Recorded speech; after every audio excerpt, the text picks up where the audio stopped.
mina olen Gregor ja ma olen erilahenduste insener. Erilahenduste inseneril on siis ülesanded erinevatest valdkondadest, ma ütleks, et seal on nii mehaanikaga, võib-olla on vaja toota ise midagi paika.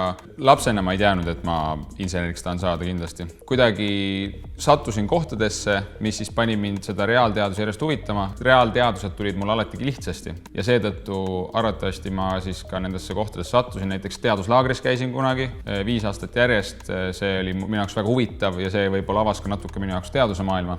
Inseneeria õppeprotsess on hästi mitmekülgne. Tas on nii seda teoreetilist poolt, mis paljudele võib-olla ei meeldi, aga seda siis teeb paremaks see, et sa proovid ka need asjad üldiselt praktikasse panna. Ja see praktiline väljund, see oli see siis, mida ma ka otsisin ja ma arvan, et see õppe või see õppeviis on siis see, miks ma läksin ka inseneeriat õppima. Ma arvan, et õppides seda inseneri elukutset olen ma aru saanud, mis mulle rohkem meeldib ja mis mulle ei meeldi.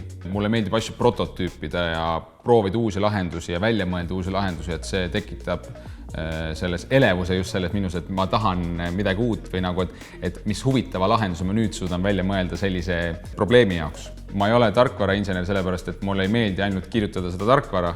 Ma tahan, et mu tarkvara teeb midagi ja paneb ka siis selle asja pärast käima kuskil väljaspool, näiteks mingi kontrolleri näol. Ma arvan, et sa võiksid mõelda inseneri elukutse peale, kui sa tunned, et sa tahad teada, kuidas maailm töötab. Kust kohast saab elekter oma alguse näiteks või kuidas töötab automootor või siis ka väiksemates asjad, kuidas töötab minu väike äratuskell, mis on mehaaniline. Kui sa oled mõelnud sellest, et ma tahaks selle asja lahti lõhkuda, võib-olla oled ka seda teinud juba, siis ma arvan, et see on esimene samm juba selles, et sa võiksid olla insener.